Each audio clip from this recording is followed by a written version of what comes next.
part of systematic theology. And this morning, tatalakayin po natin yung goodness or the goodness of God, kabutihan ng Diyos. So for our resources, ang atin pong pag-aaral ay mainly hango sa systematic theology by Wayne Grudem and also systematic theology by John Frame and Reformed systematic theology by Joel Beeke. So bago po tayo magsimula, tignan ko lang kung alam niyo itong famous cliche na ito. No? God is good all the time. So alam po natin, very good. Alam niyo, God is good all the time. Sino ba nagpasimuno niyan? Si Don Moen yata, doon sa kanta niya, di ba? Yung God is good all the time. So, doon sa iglesia na pinanggalingan ko, madalas din binabanggit yan. Pagka sinabi nung pastor or nung preacher, God is good, so sasagot yung tao all the time. But do we really understand? Nauunawaan ba talaga natin? Meron ba tayong grasp kung ano talaga yung pakahulugan o ano ba talaga yung lalim pag sinabi natin that God is good? Do we understand what the Bible teaches about God's goodness, ang kabutihan ng Diyos? Now, para po sa atin na nakaranas ng kaligtasan, alam natin na ito ay totoo. Pagkat imposible na sabihin natin na naranasan natin yung kaligtasan o yung pagliligtas ng Panginoon, ngunit hindi natin naranasan yung kanyang kabutihan. That is a contradiction. But then again, it is always good to ground our understanding of God's goodness and of course, all of His attributes in Scripture. A question, what do we mean? Ano bang ibig sabihin natin when we say something or someone is good? What do we mean when we say something or someone is good? Maring tanungin niyo ako ngayon, how are you feeling today? I might answer, I feel good, I'm feeling good. Or maybe isang tao can be a good athlete, a good singer. Maybe someone may call her husband a good husband, even if that person is immoral. Kita niyo yung contradiction? A good athlete may be a immoral person. Wala talagang moral goodness. Nonetheless, good. Sabi nila, yung gulay at yung prutas ay mabuti, mainam para sa kalusugan. Yung iba, yung mga nagpa-party, pag dumaan kayo dito sa Quezon City sa gabi, daming mga party place dyan.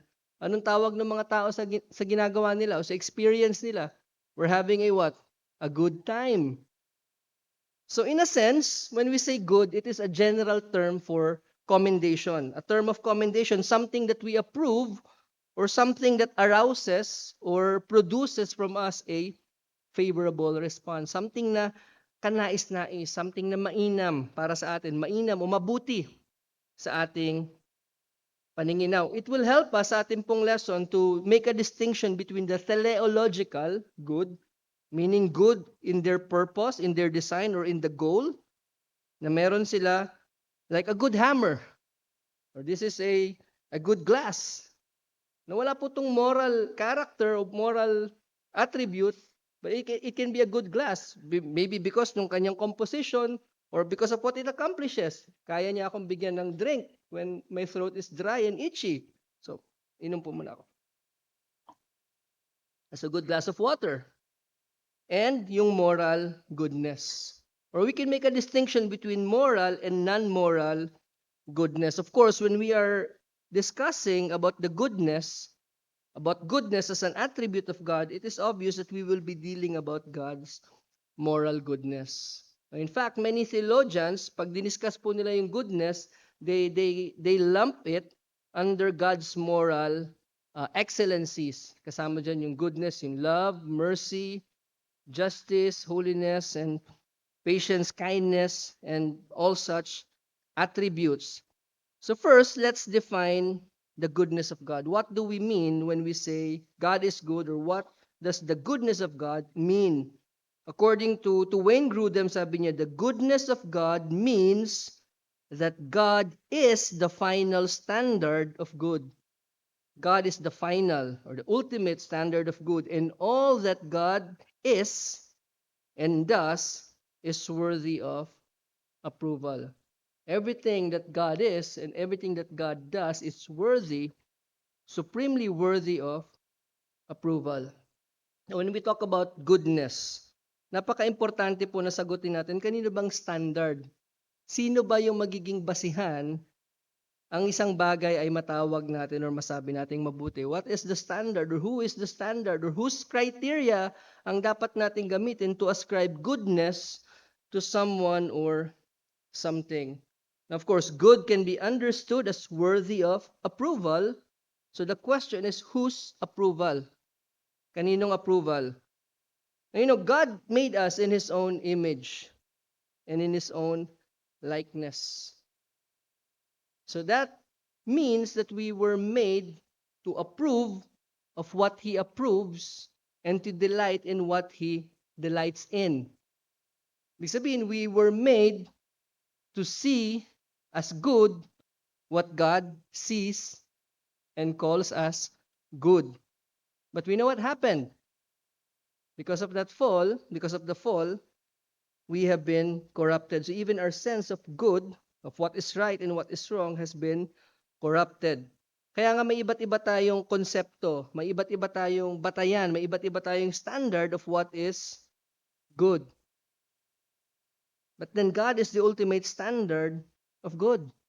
Now tayo bilang mga mananampalataya, we can say God is good.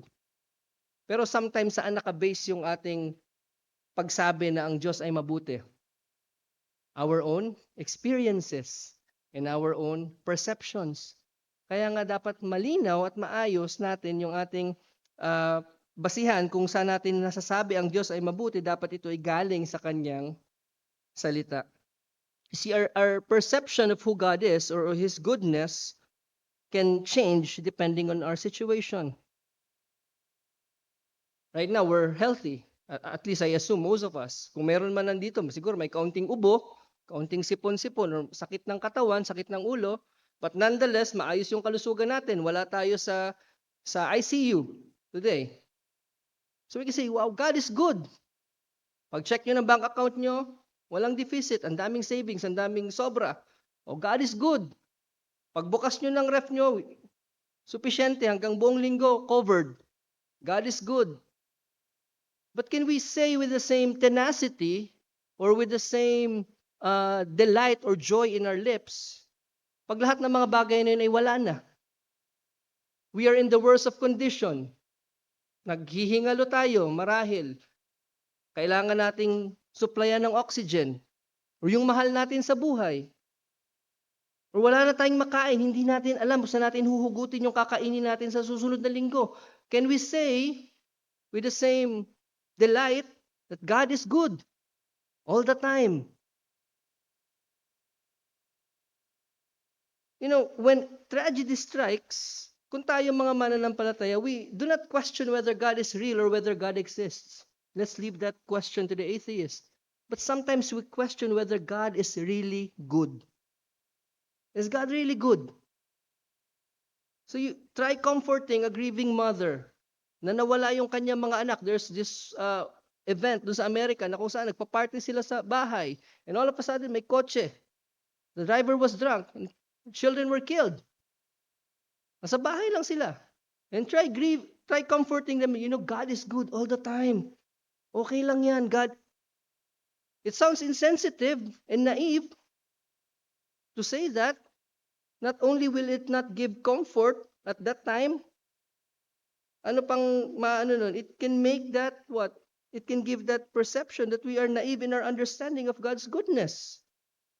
Or maybe dun sa mga tao who've been for centuries, for many years, under oppression, under tyranny, under poverty.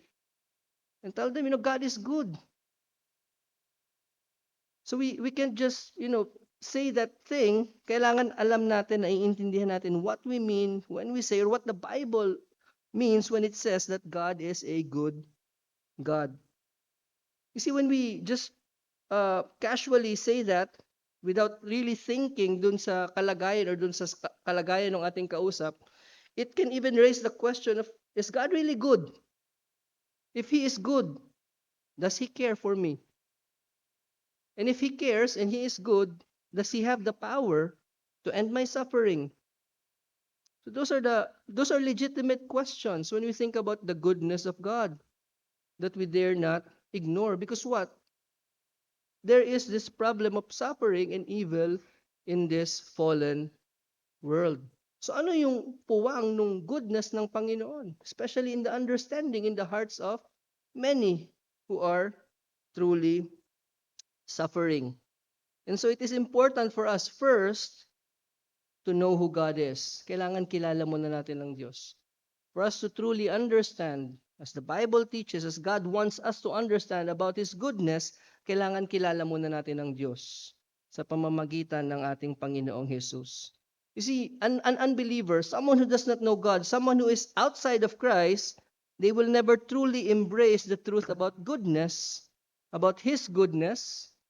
They may say God is good, they may thank God, but they will never truly understand the goodness of God. That what? That is outside of any circumstance. But then praise God, hindi tayo yung judge. We are not the ultimate judge of what is good, or else we'll never truly know what is good. So meron tayong basis, ano ba talaga yung mabuti? Sino ba talaga yung mabuti? Kundi siya, it's only God. It is God who ultimately determines the standard of what is truly good. Or aesthetically speaking, of what is truly beautiful, what is truly worthy of approval, what is truly something that is really delightful. Now, another helpful definition pwede natin gamitin is by John Frame. Sabi niya, in a broad sense, goodness is conduct or behavior by God or man himself that measures up to God's standard. Goodness is behavior or conduct that measures up to God's standard. So in a sense, makita natin, medyo may connection siya sa righteousness. God's being or God Himself and His actions, therefore, are perfectly worthy of His own approval. In the same way that God does not need counsel from His creatures, God does not take advice from men like us or even angels, God needs not the approval of anyone or anything but Himself for Him to be good. He is the ultimate standard. He alone has this right and has this qualification to be the ultimate standard of goodness. He is the final. He is the ultimate standard of good. Why? Because first of all, He Himself is good. He is goodness. It is His character. It is His attribute. It is who He is. God is good. And we are not. There is no higher standard of goodness. Kung meron tayong standard ng goodness by which we can measure our goodness or even good works, it is God's own character and what is consistent with that character. Now, this takes us back dun sa encounter ni Jesus with the rich young ruler. And the man called him good. Now, Jesus Christ is not saying, of course, that he is not good because he is God. Pero anong sabi niya sa Luke 18:19, no one is good except God alone. Now, he is not saying that we are not capable of doing good or that we cannot be good, but that he is saying that God is the ultimate and highest good. That God is the ultimate and highest good. And we'll talk more about that later. He's also saying that God is the ultimate standard of what is good, and God alone determines what is truly good based on that standard, which is Himself. So when we think or we consider something, a deed maybe, or a thought, an action as good, we better ask, is this good according to God? Does God say this thing is good? Does God approve of this as good? Or is this consistent also with God's character? You see, when we are really doing what is good, tayo Christians, we are capable of producing good. We are His workmanship, what? So that we can produce what? Good works. So we are capable of doing good, and we are capable of being good. And when we are such, anong ginagawa natin? We are just only imitating God. We are replicating God in our deeds, in our good deeds, our actions, and thoughts. Now, of course, we cannot discuss God's goodness without going to the Scripture. It is affirmed by Scripture. It's all over the Scripture. Psalm 105. Ano sabi doon? For the Lord is good. His steadfast love endures forever, and his faithfulness to all generations. Psalm 106, verse 1. Oh, give thanks to the Lord, for he is good, for his steadfast love endures forever. Psalm 34, verse 8. Sabi ni David, he's inviting us, oh, taste and see that the Lord is good. Blessed is the man who takes refuge in him. So there's no argument. The scripture clearly teaches that God is good. So saan naman natin nakikita yung goodness ng Panginoon? Number one, we can see God's goodness in His works. See, all of God's works are good. Okay, when He created everything, He saw everything and He said it was very good. Isa lang. When He saw that man was alone, He said it's not good for man to be alone. But nevertheless, man is part of His good creation. Ibig sabihin lang nun, kung nandun tayo sa wedding, hindi pa kompleto. Meron pang gagawin yung Diyos. God is still to create a woman, but nevertheless, all of creation, all of God's works, all of God's doing is good. It is also seen in His actions. All of His actions, all of His acts are good. You see, God's goodness is connected with the goodness of His actions. Psalm 119, verse 68. Ano sabi doon? You are good and do good. God is good and He does good. And therefore, ano yung prayer ng psalmist? Teach me your statutes. Make me like you. Help me to become good like you through your statutes, through your commandments. And of course, thirdly, we see His goodness in His goodness towards His creatures. Mabuti ba ang Diyos sa lahat ng kanyang nilalang? Yes. He is good to all living creatures. Mapahalaman man yan, hayop man yan, mikrobyo man yan. He is good to everyone. He feeds them. He cares for them. He clothes them. Sabi niya, look at the lilies in the field. Even Solomon was not clothed as beautifully as they are. And so, what does that call us to do? To be anxious? Of course not. If God so cares for His creatures, how much more tayo? Not only are we created in His image and likeness, pero kung tayo ay mananampalataya, tayo ay sa Kanya. Tayo ay Kanyang tinubos sa pamamagitan ng Panginoong Jesus. Of course, He is good to all humans, but especially to His people. See, this morning, even if you are still outside of Christ, you have experienced God's goodness. Psalm 145 verse 9 says that He is good to all, and His mercy is over all that He has made. He is good to all. He is good to Israel. Sabi ni Asaph sa Psalm 73 verse 1, to those who fear Him, He is good to His people. And God only does good things for His children.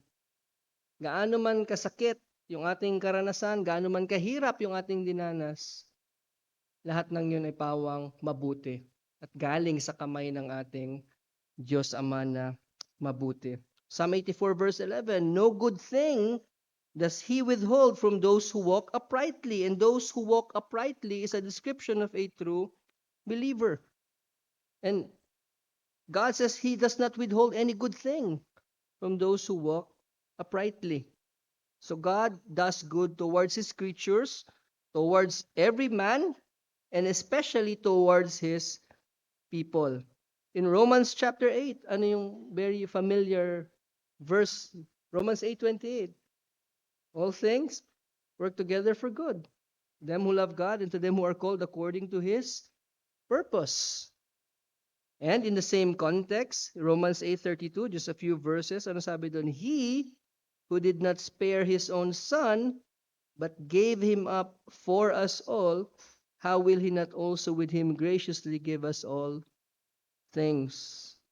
So we can see God's goodness in His giving and in His forgiving.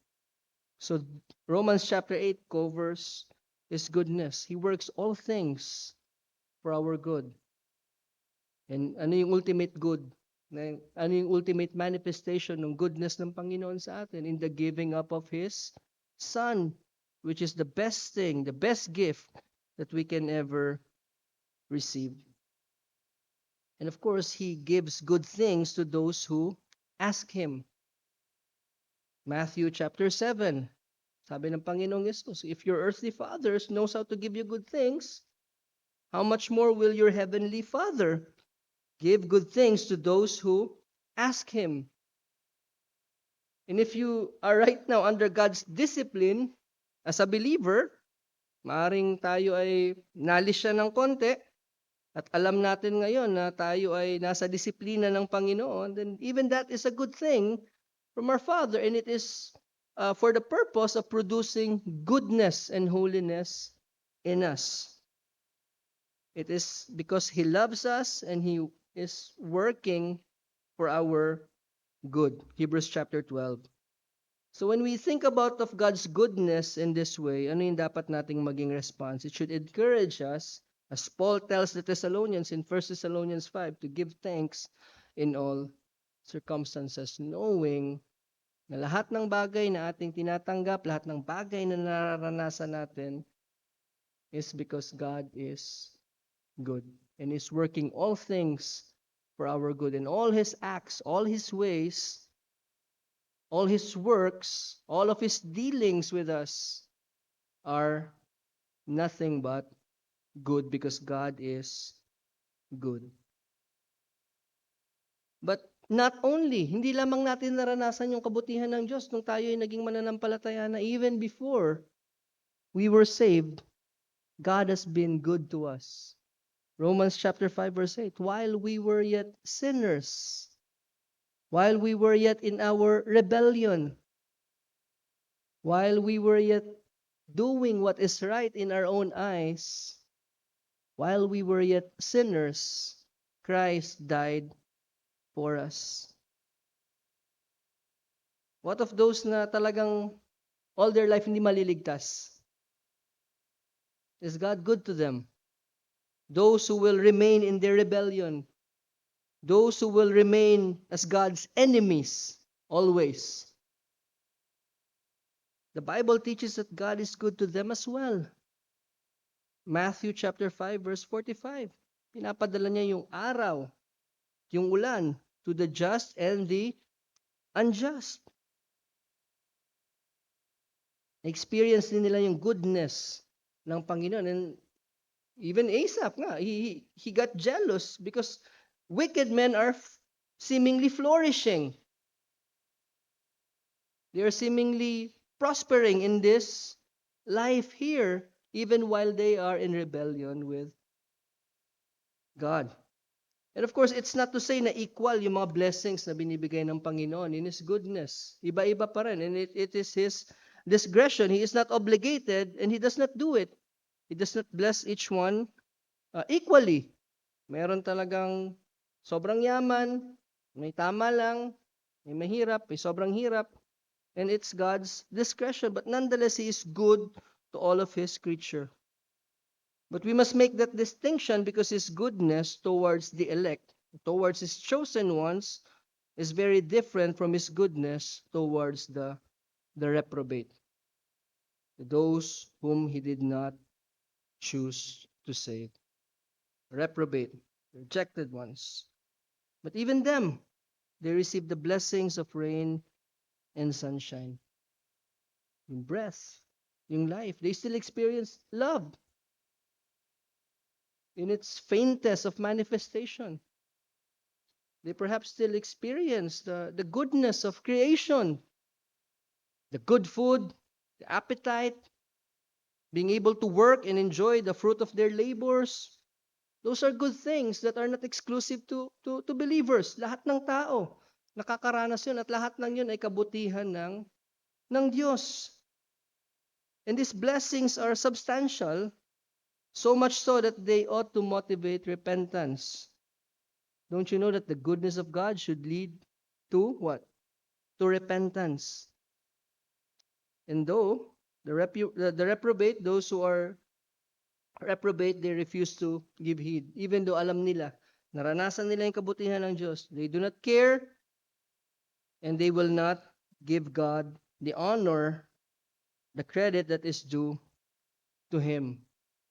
Kaya nga, at the end of age, or pag tayo ay nabawian na ng buhay, and we find ourselves in hell, we can never complain. We cannot complain that God has never been good to us.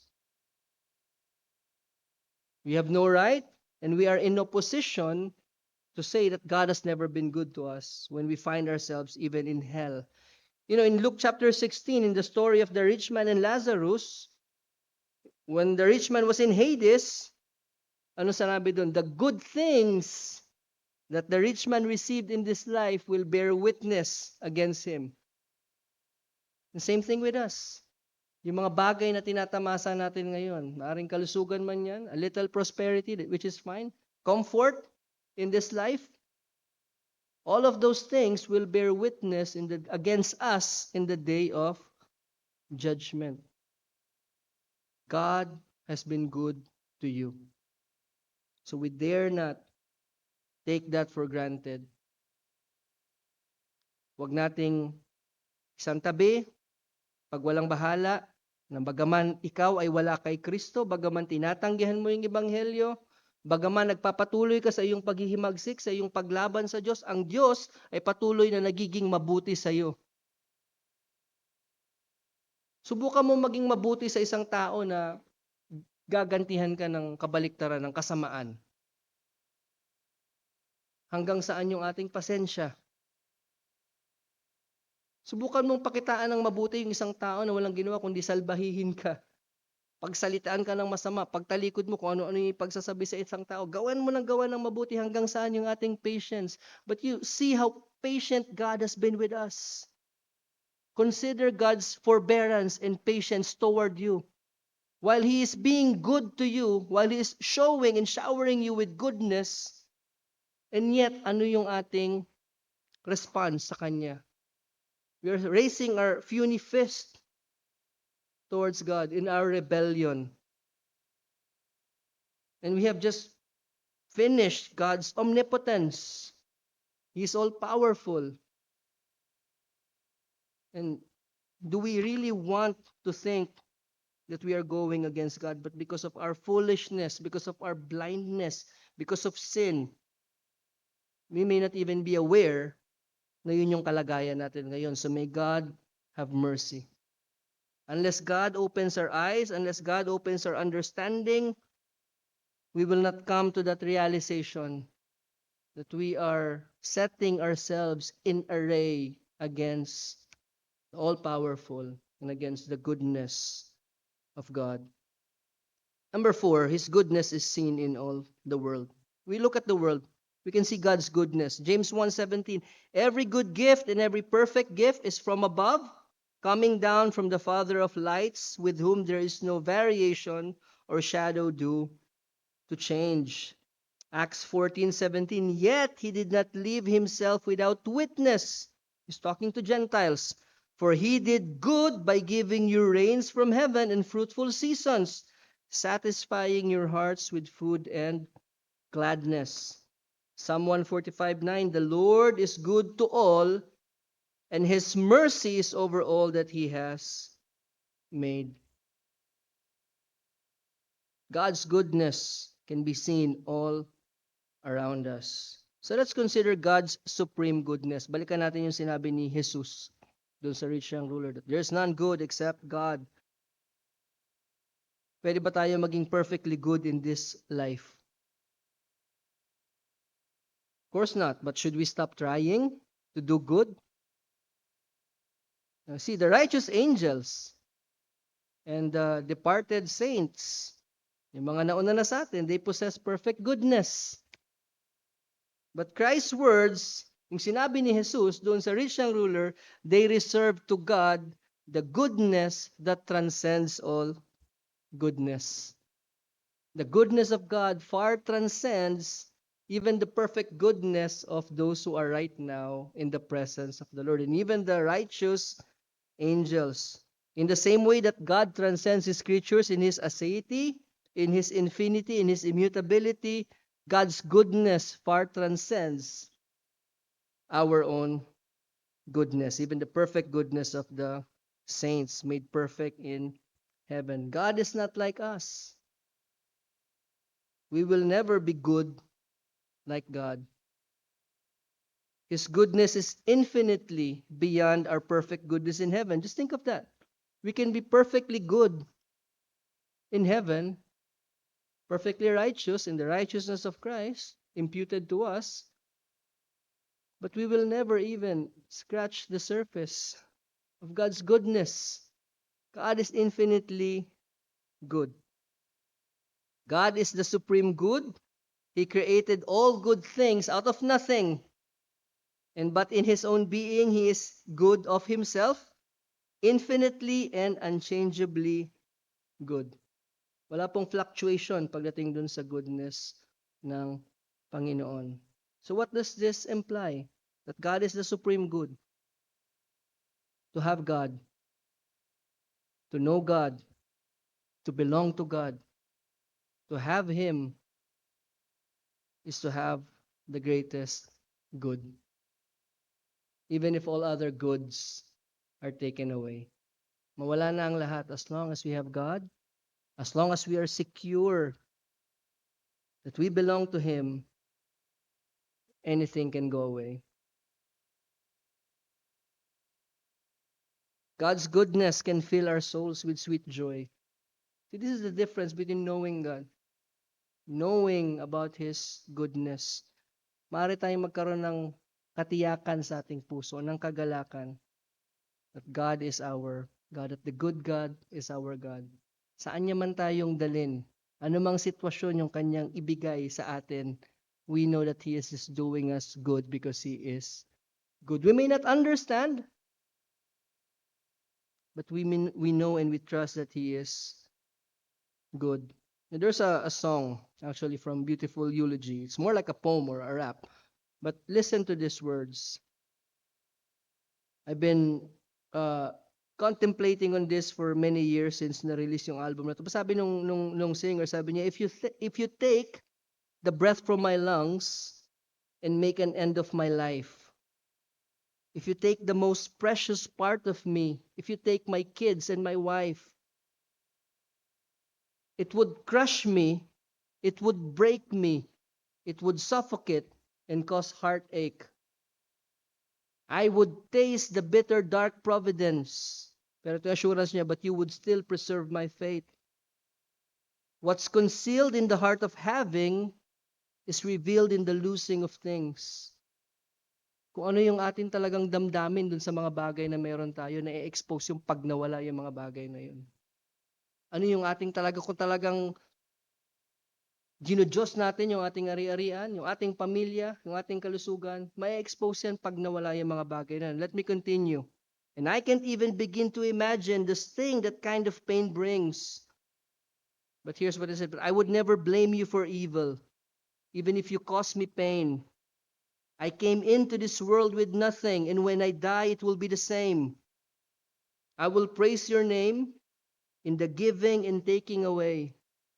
If I have you, I could lose everything and still consider it gain. You see, that should be our response. And who does it remind us sa Bible? Job.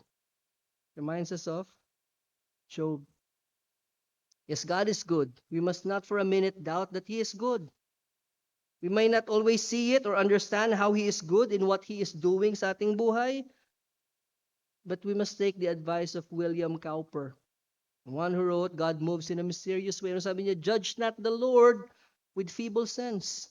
Don't try to understand God with your feeble mind, but trust Him for His grace. Behind a frowning providence, He hides a smiling face.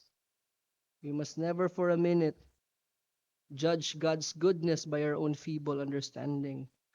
We must trust that He is good. He has shown us that He is good when He saved us. So why should we doubt that He is good when we are under trial, when we are under pain, when we are going through a season of weeping, so remember, joy will come in the morning. A few practical implications. Number one, we must have absolute confidence. Wala tayo dapat pag-aalinlangan. We must not be shaken in our confidence that God is good. We must trust Him. Pagtiwalaan natin siya, paniwalaan natin siya, kanyang mga pangako, lahat ng kanyang ginagawa. Let us taste and see continually that He is good. Sabi ni Stephen Charnock, the goodness of God by His promises leads us to reliance. If God be not first believed to be good, He would not be believed at all. Bakit ba tayo nanampalataya sa Panginoon in the first place? Because we believe that He is good. And He only desires to bring us good by saving us. A God who is not good is a God not worthy to be believed in, to be trusted in. Much less, there is no such God. Because there's only one God, and God is good. Number two, by faith in His goodness, let's strive to what? To obey, to keep His commandments. Pagtiwalaan natin na yung kanyang mga utos ay pawang mabuti at ang Diyos ay gumagawa lamang at kumikilos lamang para sa ating kabutihan. Everything that He wants us to do, every command that He wants us to fulfill and take heed of are all good. They are not grievous. They are not burdensome to us. And it's also for our own good. So you see, that's disobedience para sa isang mananampalataya is a sign of a lack of faith and trust in God. When we try to do things our own way, when we resort to our own means without trusting God, parang sinasabi natin, God is not good enough to know that what He is doing sa ating buhay ay para sa ating ikakabuti. So that is faithlessness. Let us pray with the psalmist, teach me your statutes. Why? Because you are good and do good. Number three, we must be cheerful, as difficult as it is, and hopeful at times that we must weep and grieve. Dadaan tayo sa season na yan. There will be seasons of weeping and grief sa ating buhay. We cannot escape that. But we must expect that God has great good things planned for His people. God only has good things planned and reserved for His people. Ano man yan. Oh, how abundant is your goodness, which you have stored up for those who fear you, and worked for those who take refuge in you, the sight of the children of mankind. Psalm 31:19. Fourthly, let us ground our confidence in God's goodness upon Christ. Doon natin makikita ultimately yung kabutihan ng Diyos sa atin sa pamamagitan ni Kristo. Tignan natin yung cross. Yung cross ni Kristo as the undeniable, the irrefutable proof that God loves us and that God is good. So that even when providence hurts us, even when life stings, we can always look to Christ. We can always point to His wounded hands and feet and side, His pierced side, and say, there is the goodness of God. There is the love of God for me. Shall I doubt Him now? Shall I doubt that He is only wanting to give me what is good when He has given me the greatest gift, the greatest good that I could ever receive, and that is salvation through Christ Jesus. He gave Himself for us. Again, Stephen Charnock, the wounds of an almighty God for us are greater testimony of goodness than if we had all other riches of heaven and earth. God can give you the universe if He so desires. He can give you all the silver and the gold, all the riches. But it pales in comparison to the goodness that He has shown through Christ. Let us put the cross before us. Lagi nating ilagay yung cross sa harapan natin so that we can patiently bear each sorrow, each heartache, each pain, each tear. Because we will never really embrace the truth that God is working all things for our good kung aalisin natin yung cross sa ating paningin. Aalisin natin yung cross sa ating harapan. It must always be viewed to the cross before us. Number 5, let us love God for His goodness. Madali tayong mapamahal. Madaling mahulog yung loob natin sa mga taong nagpapakita ng kabutihan sa atin. Madaling magaan yung ating loob. Ang bait-bait talaga ni kapatid. Hindi lang ako may yakap, may beso, meron pang laging nibigay. So, madaling mahulog yung ating loob pa sa mga tao nagpapakita ng kabutihan sa atin. But do we fan the flame of our love for God by meditating on His goodness, by thinking of how He has been good to us through these years? Of course, the older we get, dapat mas lalong lumalalim yung ating experience ng kabutihan ng Diyos. Therefore, I tell you, sabi ni Jesus, her sins, which are many, are forgiven, for she loved much.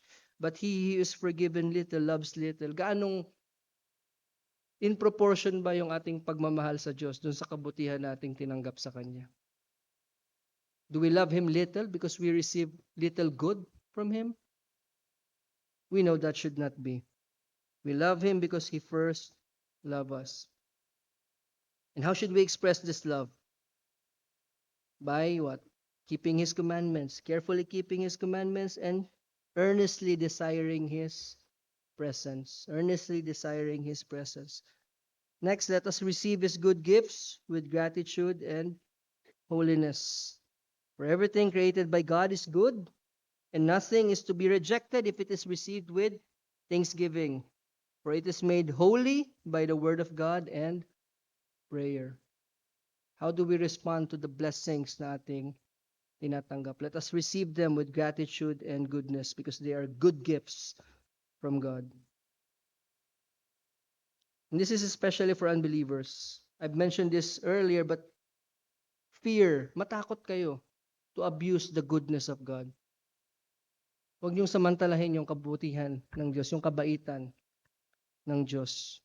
How? By your ingratitude, by your complaining, by your rebellion. Sa atin, sa mga mananampalataya, by our ingratitude, by our constant complaining. When we complain a lot, I struggle with a lot of complaints sometimes, things that I should be complaining. Nahahanapan natin ng complaint, and that shows a heart of ingratitude.